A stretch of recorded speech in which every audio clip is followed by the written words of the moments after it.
और ये घटनाएं भाई और बहनों आने वाले समय में तेजी से ये बढ़ेंगी, तेजी से। और ये नहीं रुक सकती ये घटनाएं, ना पुलिस प्रशासन से रुक सकती। अगर रुकनी होती तो रुक जाती। पुलिस प्रशासन बहुत ज्यादा सख्ताई करता है, उनकी मार पिटाई भी करता है जो लोग इस प्रकार के घटिया कर्म करने के बाद में पकड़े जाते हैं। लेकिन फिर से ऐसी घटनाएं घटित हो जाती हैं, क्योंकि भैया सब कुछ मन करवा रहा है। मन, मन यानी ये काल करवाता सब कुछ। ऐसे घटिया कार्यों को अंजाम देते समय ये मन नहीं डरता, ये जीव नहीं डरता, क्योंकि उस समय बुद्धि पर काल सवार होता है। हमारे एक दूसरे के संस्कार आपस में उलझे पड़े हैं। एक लेवा एक देवा दोतम, कोई किसी का पिता नहीं पुतम। ऋण संबंध जुड़े सब नाता, अंत समय सब बारा बाटा। यहां हर प्राणी अपने कर्म भोगता, अपने कर्म। और ये समाज, ये दुनिया अध्यात्म से अपरिचित है, शास्त्रों से अपरिचित है। और ये जगह जगह जो नकली पाखंडी धर्मगुरु बैठे हुए हैं अपनी रोजी रोटी के लिए, अपने धंधे के लिए, इन्हें खुद नहीं पता इन शास्त्रों का, शास्त्रों के निष्कर्ष का, ज्ञान का। समाज को क्या खाक बताएंगे, जिस कारण से ये समाज बेचारा शास्त्रों के विरुद्ध भक्ति कर रहा है, गीता और वेदों के विपरीत भक्ति कर रहा है, जिस कारण से भक्ति करते करते भी, पूजा पाठ करते करते भी ऐसी जघन्य घटनाएं आए दिन होती रहती हैं। क्यों नहीं टाल रहा भगवान? अरे भक्ति से तो आपत्तियां टलनी चाहिए भाई। भक्ति से तो हमें सुख होना चाहिए, हमारे घर में सुख शांति आनी चाहिए। और इस मनीषा के घर में तो भाई कहर टूट गया, कहर। कौन माता पिता बर्दाश्त करेगा अपने संतान के साथ जब ऐसा होता है? तो क्या इसके माता पिता भक्ति नहीं करते थे क्या? मंदिर में नहीं जाते थे क्या? व्रत नहीं करते थे क्या? 11 अमावस्या नहीं मनाते थे क्या? बाबा श्याम जी के नहीं गए क्या कभी? मेहंदीपुर के बालाजी के नहीं गए क्या कभी? सारी पूजा पाठ करते हैं, उसके बावजूद भी उनमें से एक भी देवी देवता ने आकर इस परिवार की मदद नहीं की, इस परिवार की रक्षा नहीं की। अन्यथा भगवान तो आपत्तियां टालता है। अरे भगवान नाम है सुख का, जो सुख दे दुख ना दे उसको कहते भगवान, परमात्मा। लेकिन वर्तमान में समाज सतगुरु रामपाल जी परमेश्वर जी के सत्संग ना सुन पाने के कारण, उनके द्वारा समाज को दी जा रही शास्त्र अनुकूल साधना ना करने के कारण शास्त्र विरुद्ध साधना पर लगा हुआ है। जिस साधना को करने के लिए, जिन देवी देवताओं की पूजा करने के लिए, जिन मंदिर मस्जिद चर्च गुरुद्वारों में जाने के लिए हमारी गीता जी मना कर रही है, श्राद्ध निकालने के लिए गीता जी मना कर रही है, भूत प्रेतों की पूजा करने के लिए गीता जी मना कर रही है, तीर्थों पर जाने के लिए पूजा जी मना कर रही है गीता जी, कावड़ यात्रा के लिए गीता जी मना कर रही है। और समाज वही सब कुछ कर रहा है। तो भैया भगवान से मिलने वाली मदद नहीं मिलेगी। और ये युग परिवर्तन का समय भाई, युग परिवर्तन का 2028 निश्चित है। और युग परिवर्तन में ये घटनाएं आगामी दिनों में तेजी से घटेंगी, तेजी से। क्योंकि युग परिवर्तन का मतलब है अपने किए गए उन कर्मों का भोग प्रत्येक प्राणी ने भोगना पड़ेगा, जो अभी तक वो नहीं भोग पाए। तो ये घटनाएं तो भाई आने वाले दिनों में तेजी से घटेंगी।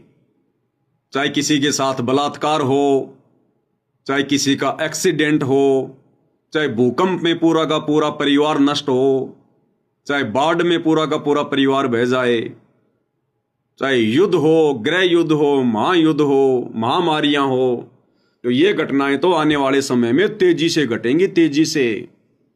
और तुम्हारे मंदिर जाने से, मस्जिद में जाने से, चर्च में, गुरुद्वारे में जाने से, व्रत करने से, तीर्थ करने से, कावड़ लाने से 1% भी मदद नहीं होगी, 1% भी। क्योंकि पूरा का पूरा समाज काल की गोद में बैठा हुआ है, शास्त्रों के विरुद्ध साधना कर रहा है।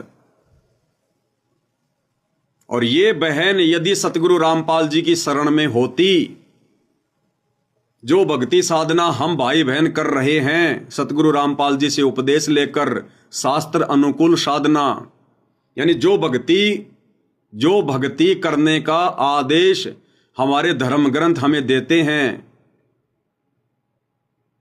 यदि ये बहन वो भक्ति कर रही होती, और उस भक्ति को करवाने वाले पूरे विश्व में केवल सतगुरु रामपाल जी हैं और दूसरा कोई नहीं है, और यदि मर्यादाओं में रहकर जो नियम जो मर्यादा परमेश्वर रामपाल जी बताते हैं, उन मर्यादाओं में रहकर यदि ये बहन आज भक्ति कर रही होती, आज इस बहन का वो संस्कार जो इसके भाग्य में लिखा हुआ था, परमात्मा उसको टाल देते। परमात्मा कहते हैं, सो छल छिद्र मैं करूं जन अपने के काज, यानी अपने भगत के लिए मैं कुछ भी हेरा फेरी कर सकता हूं, कुछ भी। हिरणाकुश उदर विदारिया नरसिंह ज्यों धर ल्यूं साज, जैसे अपने भगत प्रहलाद को बचाने के लिए कबीर परमेश्वर रामपाल जी खंबे से प्रकट हो गए, नरसिंह रूप धारण कर लिया। तो कुछ भी करता ये परमात्मा, अगर ये मनीषा बहन परमेश्वर रामपाल जी की शास्त्र अनुकूल सत भक्ति उनकी शरण में आकर उनको अपना गुरु धारण करके कर रही होती तो कुछ भी कर देता। भगवान उसी को कहते हैं जो संस्कारों को चेंज कर दे, जो संस्कारों को काट दे, पाप कर्मों को काट दे, शुभ कर्मों को बढ़ावा दे, अपनी आत्मा पर आने वाली आपदाओं को टाल दे। जैसे हवा चलने से बादल भाग जाते हैं, ऐसे सतगुरु की मर्यादित भक्ति करने से हमारी आपत्तियां भाग जाती हैं। कुछ भी करता सतगुरु, क्या पता उस दिन इस घटना को टालने के लिए सतगुरु इस बहन में प्रेरणा कर देता, ये उस दिन स्कूल ही नहीं जाती। क्या पता परमेश्वर उन लड़कों के अंदर कोई प्रेरणा कर देता जिन्होंने बलात्कार किया है, उनमें परमात्मा को दया भर देता, परमेश्वर उनकी बुद्धि चेंज कर देते, उनकी सोच को चेंज कर देते। क्या पता जिस समय यह घटना घटित होनी थी उस समय मनीषा का कोई रिश्तेदार कोई गाड़ी लेके आ रहा होता, परमात्मा भेज देता और बोलते चलो भाई अच्छा हुआ तुम रास्ते में मिल गई, चलो अपने घर पर। परमात्मा 100 कारण बना देता, 100 कारण। लेकिन ये देवी देवताओं की आधी अधूरी भक्ति से, इन गांव गांव नगर नगर में बैठे इन नकली बाबाओं की संगति से, इनकी शरण से, इनकी भक्ति से कोई लाभ किसी प्रकार का नहीं हो सकता, कोई भी हमारे पूर्व जन्मों का संस्कार नहीं कट सकता। जैसा भाग्य में लिखा है वो भोगना ही पड़ेगा। और जब हम सतगुरु की शरण में आ जाते हैं, फिर परमात्मा कहते हैं, फिर परमेश्वर की वाणी है कि माशा घटे ना तिल बदे विदाता लिखे जो लेख। विदाता यानी सतगुरु की शरण में जो व्यक्ति नहीं होता है और जब उसको मनुष्य शरीर प्राप्त होता है तो उसका एक भाग्य बना के धर्मराज के द्वारा भेजा जाता है। जैसे हम कहते हैं ना कि भाई मेरी किस्मत में क्या लिखा है, मां के पेट में मेरी किस्मत लिखी गई, उसको कहते हैं भाग्य। तो वो लिखा जा चुका होता है, इसके साथ क्या होगा क्या नहीं होगा, क्या अच्छा होगा क्या बुरा होगा, वो सबकी किस्मत में लिखा होता है। तो कहते हैं जब तक हमारे को पूर्ण सतगुरु नहीं मिलता, उसकी शास्त्र अनुकूल साधना नहीं मिलती है, उस समय तक वही हमारे साथ में होगा जो हमारे भाग्य में लिखा हुआ है। उसमें माशा घटे यानी जरा सा भी उसमें रत्ती भर भी घट नहीं सकता। माशा घटे ना तिल बदे, तिल यानी तिल का दाना जो आता है, तिल जिसका तेल निकाला जाता है, तिल कहते हैं इतना भी संस्कार आपका ना घट सकता ना बढ़ाया जा सकता। चाहे आप कितनी देवी देवताओं की पूजा कर लो, कितने मंदिर में जाओ, कितने कावड़ लेके आओ, जब तक आप सच्चे सतगुरु की शरण में नहीं आओगे, आपके भाग्य में जो लिखा है उसमें मासा घटे ना तिल बदे विदाता लिखे जो लेख। लेकिन साचा सतगुरु मेट कर ऊपर मारे मेख। लेकिन जब हम सच्चे सतगुरु की शरण में आ जाते हैं तो सतगुरु हमारे भाग्य में लिखे हुए उन कुकर्मों को काट देता है, मिटा देता है, और सतगुरु अपनी तरफ से शुभ कर्म उसमें लिख देता है, जोड़ देता है, और ऊपर मेख मार देता है, ठप्पा लगा देता है, अपनी मोहर लगा देता है। तो भाई और बहनों, जब तक ये समाज सतगुरु रामपाल जी परमेश्वर जी के सत्संग नहीं सुनेगा, उनके प्रवचन नहीं सुनेगा, उनकी संगति नहीं करेगा और शास्त्रों के अनुसार सत भक्ति नहीं करेगा, तब तक भाई ये इसी प्रकार से दुखी रहेगा, मरता रहेगा। ये कुक्रम, ये घटनाएं इसी प्रकार से तेजी से घटेंगी, तेजी से। पुलिस प्रशासन कुछ नहीं कर सकता। अरे सरकार या प्रशासन किसी का भाग्य चेंज नहीं कर सकते, किसी के कर्मों में फेरबदल नहीं कर सकते। जब श्री रामचंद्र जी अर्थात श्री विष्णु जी अपने खुद के उन कर्मों में फेरबदल नहीं कर सके, त्रेता में बाली मारा धोखे से, द्वापर में धोखे से पैर में जहरीला तीर खाना पड़ा। जब भाग्य में लिखे हुए संस्कार को, घटनाओं को हमारे भगवान नहीं काट सकते, तो पुलिस प्रशासन कैसे काट देगा, सरकार कैसे काट देंगी?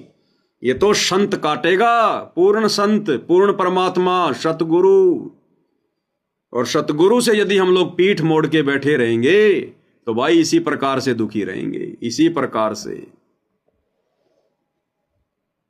इसलिए सभी भाई बहनों से निवेदन है, प्रार्थना है, अगर आने वाले युग परिवर्तन के समय में, जो कि शुरू हो चुका है, 2028 लास्ट है, ये 4 साल पूरे विश्व के बहुत भयंकर तरीके से गुजरेंगे। अब शांति नाम की आगे कोई चीज नहीं होगी।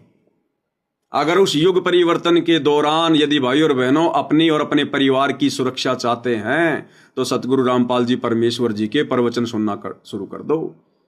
परमेश्वर फिर कुछ भी करेगा, ऐसी घटनाओं को अंजाम नहीं होने देगा।